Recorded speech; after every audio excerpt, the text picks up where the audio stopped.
La musique biblique du Louvre. C'est ainsi que nous avons décidé d'intituler notre film, parce qu'aujourd'hui, avec vous, nous allons découvrir les trésors antiques de la musique qui se trouvent dans ce musée mondialement connu et qui sont le reflet de la culture musicale biblique.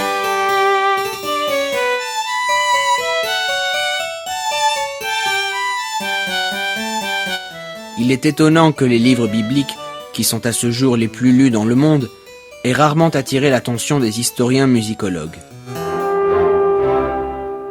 Voici la figurine en bronze d'un sonneur de trompe de la Syrie, syriaque, 2e millénaire avant notre ère.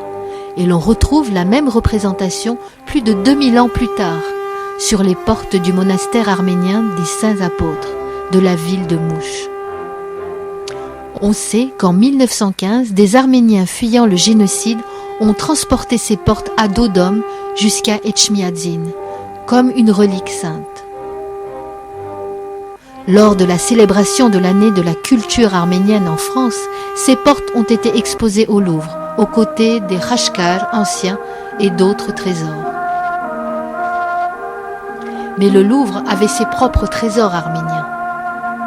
Malheureusement, du fait de la rotation des objets exposés, ils se trouvent actuellement dans les réserves. Cependant, avant la rotation, nous avons eu la possibilité de photographier la vitrine représentant ces trésors de la culture arménienne, ce qui nous permet aujourd'hui de vous présenter ces objets inestimables. Ici, dans ce coin, se trouve la vitrine de l'Arménie ancienne. Parmi ces figurines de l'âge de bronze se trouvait une statuette de bronze vraiment unique d'un musicien jouant d'un instrument avant, 2e millénaire avant notre ère. Nous avions, il y a quelque temps de cela, procédé à l'étude de cette figurine et nous avions présenté nos conclusions au colloque international d'archéomusicologie de Liège, en Belgique. Contrairement à la statuette précédente du joueur de trompe syrien, ces musiciens, issus de fouilles situées dans la région du lac de Van, jouent d'un instrument doté d'ouvertures semblable aux cornettes médiévales européennes. Nous l'avons dénommé Vanapog, ou cornet de Van.